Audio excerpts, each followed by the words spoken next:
কাশির ওষুধ নিয়ে এবার সাবধান হন বাবা মায়েরা। রাজস্থানে প্রাণঘাতী কাশির ওষুধ, সতর্ক এবার বাংলাও। কাইসান ফার্মার তৈরি কাফ সিরাপ বিক্রি হচ্ছে কি? খোঁজ খবর শুরু করেছে এ রাজ্যের ড্রাগ কন্ট্রোল।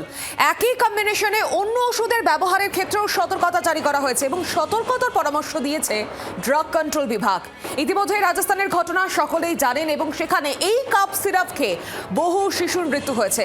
রাজস্থানে প্রাণঘাতী এই কাফ সিরাপ, এবার এই ঘটনার পর নড়ে চড়ে বসেছে এ রাজ্যের সরকার। ইতিমধ্যেই খোঁজ খবর নিতে শুরু করেছে এ রাজ্যের ড্রাগ কন্ট্রোল। সতর্ক রয়েছে বাংলা। কাইসান ফার্মার তৈরি এই কাফ সিরাপ এই রাজ্যে কি বিক্রি হচ্ছে? আদৌ কি আমরা জানি যে এই কাফ সিরাপ আমরা ব্যবহার করছি বা শিশুদেরকে খাওয়ানো হচ্ছে কতটা সুরক্ষিত এই কাফ সিরাপ? খোঁজ খবর শুরু করেছে এ রাজ্যের ড্রাগ কন্ট্রোল। এই একই কম্বিনেশনের অন্য ওষুধ ব্যবহারের ক্ষেত্রেও সতর্কতার পরামর্শ দিয়েছে ড্রাগ কন্ট্রোল বিভাগ।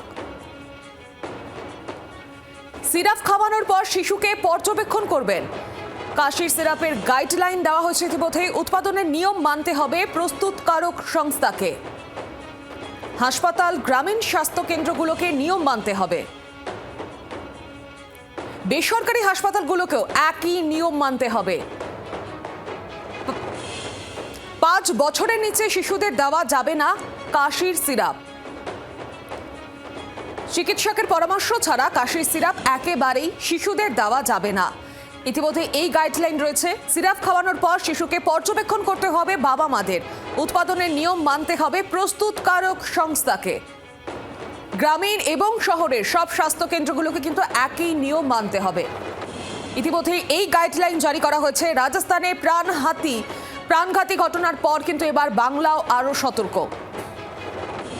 ইতিমধ্যেই গাইডলাইন জারি করা হয়েছে। কাশির ওষুধ নিয়ে মা বাবারা এবার একটু সাবধান হন। রাজস্থানে বহু শিশুর প্রাণ গিয়েছে এই কাফ সিরাপ খাওয়ার পর। আরো বিস্তারিত জানবো, সরাসরি রয়েছেন আমার সঙ্গে প্রতিনিধি অয়ন শর্মা। অয়ন, আমরা দেখেছি রাজস্থানে যে ঘটনা ঘটেছে, বহু শিশু প্রাণ হারিয়েছে এই ঘটনায় এবং এই রাজ্যে আমরা অনেকেই হয়তো গাইডলাইন মেনে কাশির ওষুধ খাওয়াই না শিশুদের। কিভাবে বুঝবেন? ইতিমধ্যে যে গাইডলাইন দেওয়া হয়েছে, গোটা বিষয় নিয়ে কি জানতে পারছো?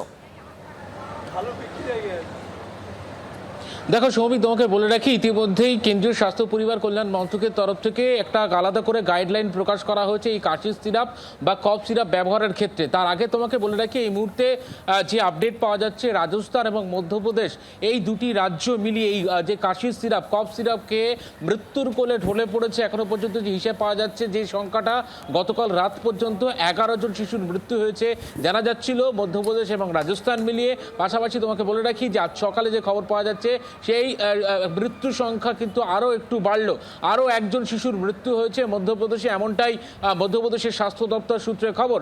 অর্থাৎ সব মিলিয়ে মধ্যপ্রদেশ ও রাজস্থান মিলিয়ে এখনো পর্যন্ত এই প্রাণঘাতী যে কফ সিরাপ, সেই কফ সিরাপ খেয়ে 12 জন শিশুর মৃত্যু হলো। গতকালই একেবারে কেন্দ্রীয় স্বাস্থ্য পরিবার কল্যাণ মন্ত্রকের তরফ থেকে একটি গাইডলাইন প্রকাশ করা হয়েছে এই কফ সিরাপ ব্যবহারের ক্ষেত্রে। চিকিৎসকরা কি কি বিষয় খেয়াল রাখবেন, পাশাপাশি ওষুধ কোম্পানিগুলো কি কি খেয়াল রাখবেন এবং হাসপাতালে কোথা থেকে কফ সিরাপ দেওয়া হবে এবং কাদেরকে দেওয়া হবে সেই নিয়ে একটা গাইডলাইন প্রকাশ করা হয়েছে। সেই গাইডলাইনের একেবারে প্রথম যে পয়েন্ট রয়েছে, যে 2 বছরের নিচে যে শিশুরা রয়েছে তাদেরকে কোনোভাবেই প্রেসক্রাইব করা যাবে না এই কাশির জন্য যে সিরাপ, কফ সিরাপ, কোনো কফ সিরাপই করে প্রেসক্রাইব করা যাবে না। গোটা দেশ জুড়ে জানিয়ে দেওয়া হলো প্রত্যেকটি রাজ্যকে। পাশাপাশি বলা হয়েছে যে 5 বছরের নিচে একেবারে শিশুদের কফ সিরাপ দেওয়াই উচিত নয় এবং 5 বছরের উপরে যদি শিশুকে কফ সিরাপ দেওয়া হয়, সেক্ষেত্রে যে চিকিৎসক প্রেসক্রাইব করছেন সেই চিকিৎসককে 5 বছরের উপরে এই শিশুকে তার শারীরিক অবস্থা কফ সিরাপ দেওয়ার পর কেমন থাকে তা কিন্তু পর্যবেক্ষণে রাখতে হবে। পাশাপাশি তোমাকে বলে রাখি যে ওষুধ কোম্পানিগুলোকে নির্দেশ সঠিক জায়গা থেকে যাতে কফ সিরাপ তারা ক্রয় করেন সেটা কিন্তু খেয়াল রাখতে হবে। পাশাপাশি প্রত্যেকটি রাজ্যকে বলা হলো আলাদা করে প্রত্যেকটি রাজ্য নির্দেশিকা জারি করুক। রাজ্যের যে জেলা হাসপাতাল রয়েছে, মেডিকেল কলেজ রয়েছে, গ্রামীণ হাসপাতাল রয়েছে, গ্রামীণ স্বাস্থ্যকেন্দ্র রয়েছে, সেখানে যাতে এই অ্যাডভাইজারি মেনে চলা হয় একেবারে তা পুঙ্খানুপুঙ্খভাবে মানতে বলা হয়েছে। এবং প্রাইভেট হাসপাতালগুলি রয়েছে, গোটা রাজ্যের যে প্রাইভেট হাসপাতালগুলি রয়েছে তাদেরকে বলা হয়েছে এই অ্যাডভাইজারি মেনে তারপরই প্রেসক্রাইব করার কথা বলা হয়েছে এই কফ সিরাপ। সব মিলে রীতিমতো বলা যায় কিন্তু কফ সিরাপ নিয়ে ইতিমধ্যে কেন্দ্রীয় স্বাস্থ্য পরিবার কল্যাণ মন্ত্রকের তরফ থেকে যে নির্দেশিকা প্রকাশ হয়ে গেল, সেই নির্দেশিকার পর কিন্তু রীতিমতো একেবারে চিকিৎসকদের মানতে তারা বাধ্য এবং সমস্ত হাসপাতালগুলি মানতে বাধ্য। যে নিয়ম রয়েছে সেই নিয়ম মেনে চলতে হবে এবং সমস্ত ফার্মা চেনকে নির্দেশ যে ওষুধ তখন তারা করে সংগ্রহ করছেন তার আগে কিন্তু অবশ্যই তাদেরকে দেখে নিতে হবে যে কোথা থেকে তারা ওষুধ সংগ্রহ করছেন, তার ব্যাচ নম্বর থেকে শুরু করে তার উৎপাদনের গুণগত মান ঠিক রয়েছে কিনা সেটাও কিন্তু খেয়াল রাখতে হবে প্রত্যেকটি ওষুধ সংস্থাকে। অর্থাৎ কাদেরকে প্রেসক্রাইব করা হবে, কাদেরকে প্রেসক্রাইব করা যাবে না, কিভাবে ওষুধ একেবারে দেওয়া যাবে তা কিন্তু সবিস্তারে একেবারে গাইডলাইন জারি করে প্রত্যেকটা রাজ্যকে আলাদা করে জানিয়ে দিতে বলল কেন্দ্রীয় স্বাস্থ্য ও পরিবার কল্যাণ মন্ত্রক। সৌমিক, আপাতত ধন্যবাদ অয়ন। আমরা কথা বলেছিলাম শিশুরোগ বিশেষজ্ঞ অপূর্ব ঘোষের সঙ্গে, তিনি কি প্রতিক্রিয়া দিয়েছেন শুনুন।